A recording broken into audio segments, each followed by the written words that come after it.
hari ini, pada akhir pengajaran ini, kamu semua akan dapat menghasilkan sebuah lakaran peta lakar sekolah yang lengkap dengan simbol dan petunjuk asas peta. Untuk pengetahuan kamu, gambar yang kedua iaitu gambar pada yang kanan sekali adalah menunjukkan sebuah peta lakar bagi sebuah sekolah. Jadi cikgu akan terangkan selepas ini berkaitan dengan cara-cara menghasilkan sebuah peta lakar. Mari kita mulakan pembelajaran kita pada hari ini. Petunjuk pada peta. Apakah itu peta lakar sekolah? Peta lakar sekolah boleh membantu murid mengenali lokasi bangunan di dalam kawasan sekolah.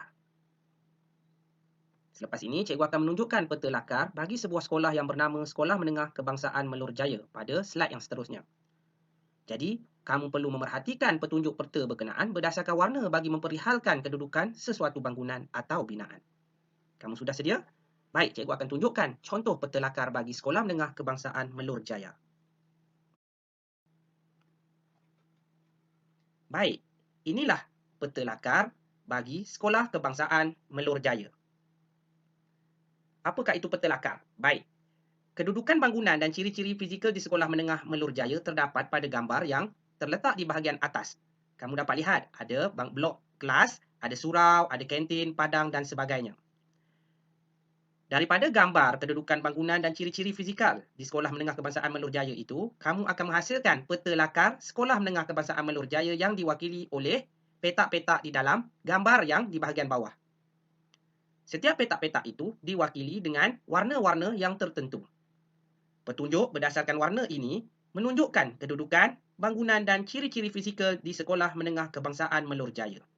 Kita ambil contoh, bangunan blok A dan blok B diwakili oleh warna merah jambu. Cuba kamu lihat pada petunjuk. Cuba cari warna merah jambu. Baik. Warna merah jambu itu adalah mewakili blok bangunan. Satu perkara penting yang perlu kamu letakkan dalam peta lakar kamu adalah arah mata angin. Arah mata angin yang bertandakan arah utara ini perlu diletakkan dalam sesebuah peta lakar. Ia adalah suatu perkara yang sangat penting. Kamu masih belum faham? Baik, cikgu akan terangkan lagi dengan lebih mendalam pada slide yang seterusnya. Bagaimana kita harus memahami sesebuah peta lakar? Berdasarkan peta lakar Sekolah Menengah Kebangsaan Melur Jaya itu, tadi adalah jelas bahawa setiap bangunan-bangunan dan ciri-ciri fizikal seperti padang sekolah, gelanggang badminton di sekolah itu diwakili oleh warna-warna yang berbeza.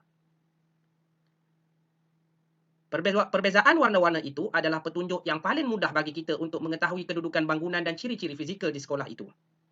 Ia secara tidak langsung memudahkan kita untuk mencari atau bergerak ke tempat-tempat tertentu di sekolah berkenaan dengan lebih mudah tanpa tersesat atau terkeliru. Cikgu akan terangkan lagi pada slide yang seterusnya. Mari kita lihat contoh petunjuk warna yang terdapat di dalam peta lakar Sekolah Menengah Kebangsaan Melur Jaya. Di sini, cikgu menyediakan 3 bangunan dan ciri fizikal yang terdapat di Sekolah Menengah Kebangsaan Melur Jaya. Cuba kita lihat warna kuning yang pertama. Kita dapat lihat di dalam peta lakar berkenaan ada satu petak yang berwarna kuning, di mana petak itu menunjukkan kedudukan surau di Sekolah Menengah Kebangsaan Melur Jaya. Kemudian, kita lihat ada juga petak yang berwarna merah jambu. Ada 2 kotak yang berwarna merah jambu. Kotak berwarna merah jambu itu menunjukkan kedudukan blok bangunan di Sekolah Menengah Kebangsaan Melur Jaya. Kemudian, yang terakhirnya, kita ada melihat suatu petak yang berwarna hijau muda. Petak yang berwarna hijau muda ini mewakili ciri-ciri fizikal yang ada di Sekolah Kebangsaan Melur Jaya iaitu padang sekolah. Setiap sekolah mesti mempunyai padang. Begitu juga dengan warna-warna yang lain. Jika kamu dapat lihat di dalam peta lakar berkenaan, terdapat warna-warna yang berbeza yang mewakili kedudukan atau ciri fizikal sesuatu bangunan. Makmal berwarna biru, pintu pagar berwarna biru muda. Manakala bagi laluan diwarnakan dengan warna biru yang sedikit tua. Jadi, cikgu harap kamu lebih memahami dengan apa yang telah cikgu terangkan sebentar tadi. Untuk lebih memudahkan kamu, cikgu menyediakan arah anak panah berdasarkan peta lakar bagi menunjukkan bangunan dan ciri-ciri fizikal yang diwakili oleh petunjuk warna di dalam peta lakar. Kamu dapat melihat Peta lakar berkenaan yang diwakili oleh petak yang berwarna mewakili bangunan dan ciri fizikal yang terdapat di sekolah berkenaan. Ianya sangat mudah dan membantu kita untuk mengetahui kedudukan sesebuah bangunan atau ciri fizikal di sekolah menengah kebangsaan Melur Jaya. Cuba lihat anak panah yang menunjukkan padang sekolah. Ianya diwakili oleh suatu petak yang berwarna hijau muda. Manakala bagi kantin, ia diwakili oleh suatu petak yang berwarna ungu muda. Jadi cikgu harap kamu memahami dengan apa yang telah cikgu terangkan sebentar tadi. Ini adalah contoh hasilan yang telah cikgu hasilkan. Daripada SMK Bukit Raya, cikgu telah menghasilkan sebuah peta lakar yang mudah, yang mampu untuk memberi kefahaman kepada kita berkaitan dengan kedudukan bangunan-bangunan dan ciri fizikal yang terdapat di SMK Bukit Raya. Boleh?